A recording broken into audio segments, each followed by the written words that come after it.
साथ नवजोत रंधावा। बिहार सरकार के मंत्री मदन सहनी ने अफसरशाही से नाराज होकर इस्तीफे की पेशकश कर दी है। मदन सहनी की नाराजगी मुख्यमंत्री नीतीश कुमार के लिए ऐसे समय में परेशानी खड़ी कर रही है जब आरजेडी पहले से ही नीतीश सरकार को भ्रष्टाचार समेत तमाम मुद्दों पर घेरती जा रही है। उधर बीजेपी विधायक ज्ञानेंद्र सिंह ज्ञानू ने भी नीतीश सरकार के बीजेपी मंत्रियों पर भ्रष्टाचार में शामिल होने का सनसनीखेज आरोप लगा दिया है। अफसरशाही के तानाशाही, अफसर का तानाशाही के खिलाफ हम लोग बरसों से परेशानी झेल रहे हैं, यातना झेल रहे हैं। अब हम लोग को बर्दाश्त नहीं हो रहा है कि ऐसी स्थिति में हम लोग काम करें, इसलिए हमने एकदम मन बना लिया है कि हम अब इस्तीफा कर दें। इसे आप बिहार की नीतीश सरकार के मंत्री मदन सहनी की गांधीगिरी कह लें या कुछ और, लेकिन अति पिछड़ा वर्ग से आने वाले मदन सहनी के मंत्रिमंडल से इस्तीफे के दांव ने सुशासन बाबू को घेर लिया है।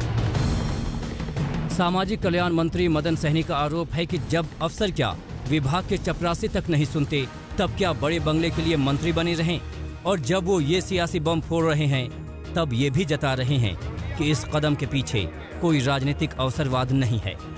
पद पर रह के जब हम कोई काम नहीं कर सकते हैं, किसी गरीबों का कोई भला नहीं कर सकते हैं, कोई सुधार नहीं कर सकते हैं, तो हम सिर्फ सुविधा भोगने के लिए पटना में इतना बड़े आवास में हम लोग बैठ कर के रहने के लिए हम मंत्री रहे, ये हमको कहीं से भी मुनासिब नहीं लगता है। इसलिए हम अपना इस्तीफा माननीय मुख्यमंत्री जी को सौंप रहे हैं। पार्टी में रहेंगे? पार्टी में निश्चित रूप से रहेंगे, पार्टी में भी रहेंगे, माननीय मुख्यमंत्री जी के नेतृत्व में भी रहेंगे।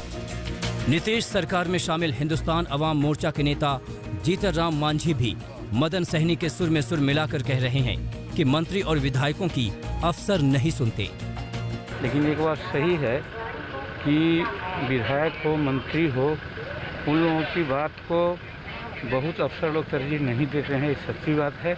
और इस चीज़ को भाजपा और जदयू का जो एमएलए का लेजिस्लेटिव एमएलए का बैठक थी, संयुक्त बैठक, उसमें भी हमने कहा। इस बीच मुख्यमंत्री नीतीश कुमार को अपनों में उलझाने वाला एक और अस्त्र बीजेपी विधायक ज्ञानेंद्र सिंह ज्ञानू ने फेंका। उन्होंने नीतीश सरकार में बीजेपी कोटे के मंत्रियों में से अधिकतर को भ्रष्टाचारी होने का सर्टिफिकेट पकड़ा दिया है। बीजेपी का अधिकतर मंत्री 80% मंत्रियों ने पैसा लिया, ट्रांसफर मोर्चा डट के लिया पैसा।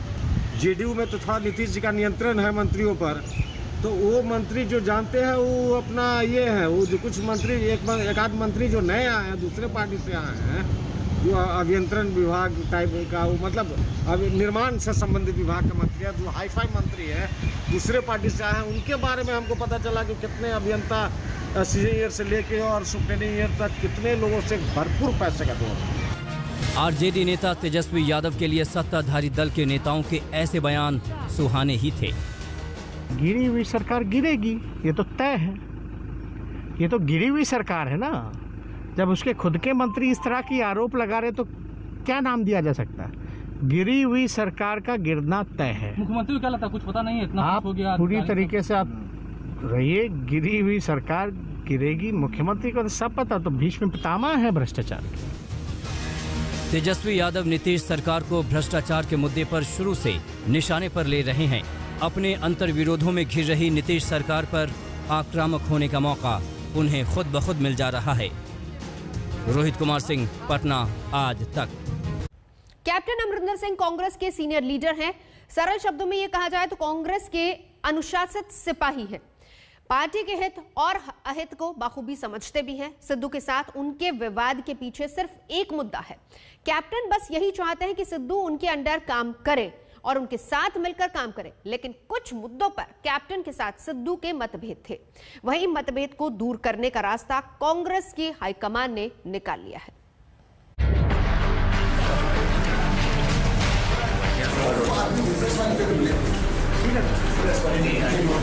कैप्टन की मनमानी है परेशानी।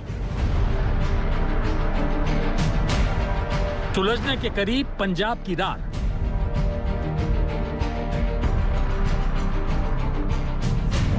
कैप्टन भी मान गए, सिद्धू भी।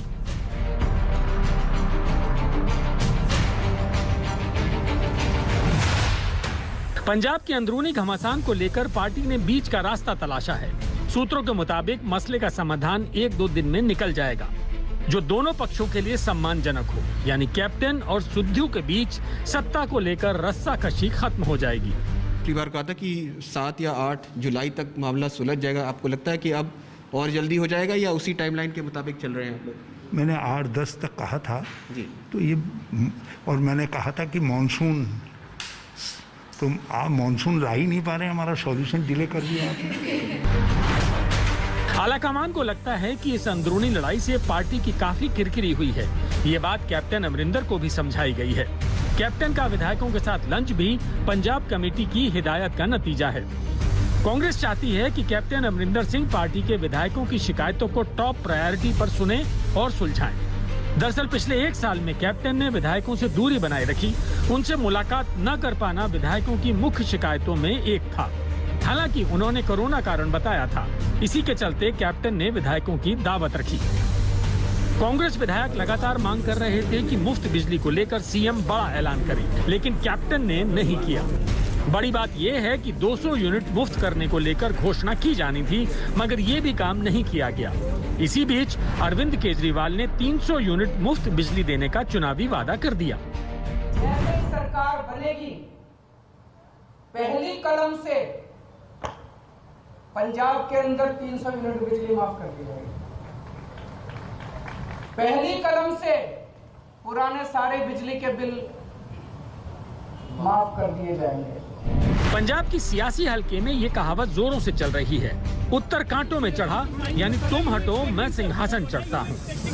कैप्टन और बादलों के बीच चल रही सत्ता की अदला बदली की चर्चा है। पंजाब में कांग्रेस और अकाली की सरकार पारी पारी से आती जाती रही है। अकाली दल के मुखिया बादल के प्रति कैप्टन की नरमी पार्टी हाईकमान के लिए चिंता का विषय है। ट्रांसपोर्ट और केबल से लेकर रेत माफिया पर सुस्ती को लेकर कैप्टन केस को कमजोर कर रहे हैं। मैनिफेस्टो में किए गए वादों में ड्रग माफिया के खिलाफ कार्रवाई जैसे मुद्दे गर्म हैं।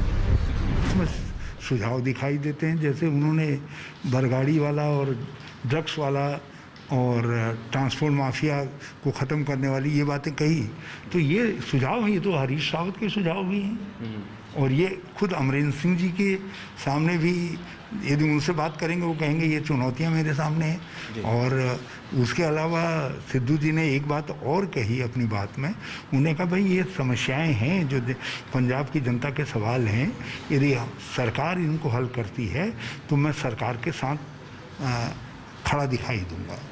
सूत्रों के मुताबिक सिद्धू को ऐसे में बड़ा पद देकर डैमेज कंट्रोल किया जाएगा और इसके लिए कैप्टन को भी मना लिया गया है। अमरिंदर जल्द दिल्ली आएंगे और पार्टी नेतृत्व से मिलेंगे।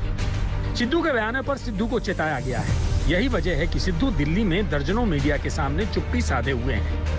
महत्वपूर्ण बात यह है कि पार्टी आलाकमान को लगता है कि सिद्धू कांग्रेस पार्टी के लिए जरूरी हैं और पंजाब के नेतृत्व में उन जैसा चेहरा पार्टी को मजबूत करेगा। इसीलिए पार्टी हाईकमान सिद्धू को भी सम्मानजनक जगह देना चाहता है।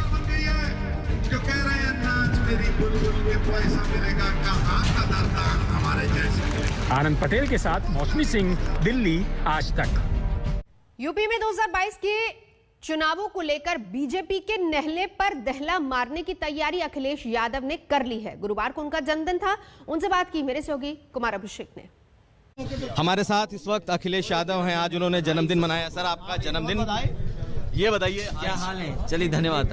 अखिलेश जी आज आपका जन्मदिन है और बहुत कुछ उम्मीदें अब आपसे, जनता को भी है, लोगों से भी है, क्या कहेंगे आप? मैं सभी कार्यकर्ता नेताओं और जिन्होंने शुभकामनाएं दी हैं, मैं उनको बधाई और धन्यवाद देना चाहता हूँ। लेकिन आपसे जब ये पूछा भी जाएगा और पूछा भी जा रहा है कि क्या चुनाव 2022 कैसा होने जा रहा है, किसके साथ आप होंगे, तमाम चीजें। उत्तर प्रदेश की जनता बदलाव चाहती है। बदलाव इसलिए चाहती है कि उत्तर प्रदेश को खुशहाली के रास्ते पर ले जाने का काम जिनको दिया था बहुमत से, उन्होंने उत्तर प्रदेश को और उत्तर प्रदेश का विकास रोक दिया है। सर ये बताइए कि ये जो आपकी पार्टी है, क्या चुनाव में बिल्कुल अकेले जाएगी? आप पहले भी कहते रहे हैं, या बड़े दल जैसे कांग्रेस के साथ गठबंधन था, कुछ हो सकता है? क्या किसी गठबंधन की कोई गुंजाइश दिखती है आपको? समाजवादी पार्टी ने ये फैसला लिया है, तय किया है। हमारे नेता और कार्यकर्ता चाहते हैं कि छोटे दलों से अगर गठबंधन होता है तो करेंगे, साथ चलेंगे। बड़े दलों से अनुभव समाजवादी पार्टी का ठीक नहीं रहा। चाचा के साथ, उनके साथ कोई गठबंधन? मैंने पहले भी कहा और फिर कहता हूं कि जितने भी दल हैं, चाचा का भी दल है, उनके को भी साथ लेने का काम और उनकी सीट को छोड़ने का काम समाजवादी पार्टी करेगी। कब तक आप उतरेंगे मैदान में, क्योंकि सब लोग यही पूछ रहे हैं कि अखिलेश जी अब मैदान में कब आएंगे? मैं ये जानना चाहता हूं, जो लोग ये मैदान में हमें पूछ रहे हैं वो ये बताएं कि जब जनता ने उन्हें सरकार में भेजा था वो संकल्प पत्र का क्या हुआ? क्या वो उन्होंने कूड़ेदान में डाल दिया? तो आपको लगता है कि बीजेपी अपने वादे पूरे नहीं कर सकी है, लेकिन अखिलेश जी सड़कों पर कब उतरेंगे, जनता के बीच कब से शुरू करेंगे, कैंपेन कब से शुरू? भारतीय जनता पार्टी क्यों चाहती है कि कैंपेन हम करें? हमारी पार्टी की रणनीति बन गई है, लगातार समाजवादी पार्टी ने काम किया है और आने वाले समय में आप देखेंगे समाजवादी पार्टी जनता में जाएगी और जनता का समर्थन जुटाने के लिए लगातार संघर्ष करेगी। हमारे साथ थे अखिलेश यादव और आज उनका जन्मदिन था, बड़ी तादाद में लोग आज जुटे थे, उनको जन्मदिन की बधाई दी। अखिलेश यादव ने साफ कहा कि 2022 में उनकी पार्टी सरकार बनाने जा रही है, छोटे दलों के साथ होंगे, चाचा के साथ भी बातचीत होगी और वैक्सीन भी वो लगवाएंगे। कुमार अभिषेक, लखनऊ, आज तक। खाने का तेल महंगा, जलाने का तेल महंगा, सब्जी महंगी, दाल महंगी, गैस महंगी, दूध महंगा, दवाई महंगी। बस यूं समझ लीजिए कि महंगाई ने कीमतों का ऐसा छक्का मारा है कि गेंद आम आदमी की औकात की बाउंड्री के बाहर चली गई है। महंगाई की मार से देश करा रहा है। रसोई के जायके को छोड़िए, रोजमर्रा की जरूरतों का सामान भी लेने में बजट त्राहिमाम करने लगा है। तो महंगाई मार गई, महंगाई मार गई, बाकी कुछ पता तो महंगाई मार गई, महंगाई मार गई। तख्त के तीरंदाजों ने कहाँ कुछ छोड़ा? दूध महंगा हो गया, दवाई महंगी हो गई, ढुलाई महंगी हो गई, मिठाई महंगी हो गई, तेल ने तेल निकाल दिया है। जलाने वाला तेल 25 का पाव है, खाने वाला तेल 55 का पाव है। बच्चों के दूध से लेकर बुजुर्गों की दवाई तक पाना अब आम आदमी के जीने का मकसद बन गया है।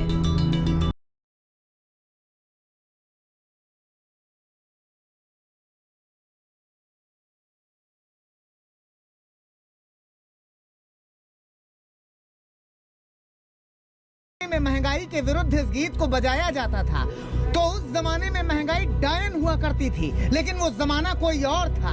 तब चवन्नी का किराया बढ़ जाता था तो मुसाफिरों की चाल बदल जाती थी, लेकिन वो तब की बात थी जब महंगाई डायन थी। भारत के नीति नियंताओं को सरकार चलाने की शक्ति मजदूरों और किसानों और गरीबों से मिलती है और कमली का मोल चमड़ी से उन्हीं से लिया जा रहा है। जानते हैं 14.2 किलोग्राम का सिलेंडर 25 रुपए 50 पैसे बढ़ गया है। दिल्ली और मुंबई में इसकी कीमतें 834 रुपए 50 पैसे हो गई है। रसोई गैस के दाम पिछले 6 महीने में 140 रुपए बढ़ा दिए गए हैं और व्यावसायिक सिलेंडर पर 76 रुपए की बढ़ोतरी हुई है। मतलब तिल तिल कर जिंदगी जलाइए तब गैस जलेगी, लेकिन अकेले गैस से न पेट भरता है न घर चलता है, लेकिन मामूली सपनों की मौत और बेहिसाब मुश्किलों पर मौज लेती है महोदयों की टोली। जानते हैं अप्रैल 2020 में 1 लीटर सरसों का तेल 117 रुपए 95 पैसे का था। मई 2021 में 1 लीटर सरसों के तेल की कीमत 175 रुपए तक पहुंची और जून 2021 में 1 लीटर सरसों का तेल 219 रुपए में बिक रहा है। फिलहाल यहाँ रुकेंगे एक ब्रेक के लिए। आज तक पर खबरों का सिलसिला जारी है, देखते रहिए आज तक।